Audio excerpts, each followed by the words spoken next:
বন্ধুরা, আজকে একটি সত্য ঘটনা আপনাদের সাথে শেয়ার করি। আমার জানা মতে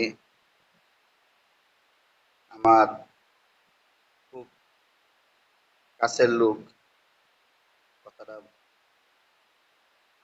সেটা হলো তার জীবনে ঘটে যাওয়া একটা ঘটনা। অনেক দিন আগের কথা। সেই ছেলেটা অনেক নম্র, ভদ্র এবং ভালো ফ্যামিলির ছেলেটা ছিল। তো ছেলেটা একদিন একটা পরিবারের সাথে সম্পর্ক হয়ে যায়। কিভাবে? ছেলেটার নিজের আহ, দুধ দিত। তো ওই পরিবারের কর্তা যিনি, তাকে ছেলেটা আঙ্কেল ডাকতো।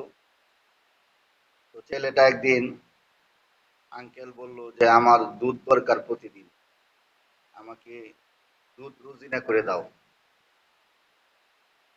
ছেলেটা তখন তার সহযোগিতার জন্য দুধ রুজিনা করে দিল এবং প্রতিদিন প্রায় প্রায় ছেলেটাই দুধ গিয়া দিয়ে আসে তার বাসায়। এভাবেই তাদের সাথে একটা ভালো সুসম্পর্ক গড়ে ওঠে। তো তার স্ত্রী ওই ছেলেটাকে দেখে বলতে লাগলো যে আমার একটা ছোট্ট ছেলে ছিল, আজকে তোমার মতো বয়স হইতো, যদি আজকে বেঁচে থাকতো ছেলেটা, তাহলে তোমার মতো বয়স হইতো। ওই ছেলেটা বলল, তো আপনার ছেলের কি হয়েছিল? তখন ওই মহিলা আন্টি বলল যে আমার ছেলে তো পানিতে পড়ে মারা গেছে। তো যদি আজকে বেঁচে থাকতো তো তোমার মতো আজকে সে থাকতো, আমার একটা ছেলে থাকতো। আজকে থেকে তোমাকে আমি ছেলের মতো মনে করব, তুমি কিছু মনে করবে না? ছেলেটা বলল সমস্যা নাই, আপনার ছেলের মতো মনে করলে আমি তো আপনার ছেলের মতোই। এরকম ভাবে তাদের সাথে একটা ভালো সম্পর্ক গড়ে ওঠে ছেলেটা।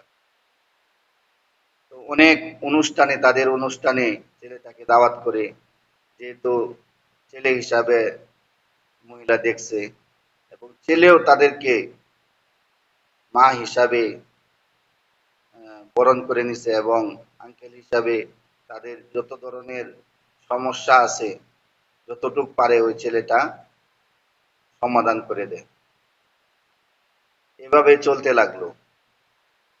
হঠাৎ করে একদিন ওই আংটি বলল, আঙ্কেল বলল যে আমি তো এখান থেকে চাকরি ছেড়ে চলে যাব, আমাদের দেশের বাড়ি হলো পাবনা। তো দেশের বাড়িতে চলে যাব, তুমি আমাকে একটু সাহায্য করবা, আমার জিনিসপত্র যা আছে সব কিছু গাড়িতে তুলে দিবা। তো ছেলেটা বলল ঠিক আছে, সমস্যা নাই, আমি আপনার গাড়িতে তুলে দিব। তো বন্ধুরা, আজকের প্রথম পর্ব এই পর্যন্তই। আগামী পর্ব ইনশাল্লাহ আপনাদের সাথে দেখা হবে। এই পর্যন্ত ভালো থাকুন, সুস্থ থাকুন। ভিডিওটি ভালো লাগলে লাইক, কমেন্ট, শেয়ার করে দিবেন।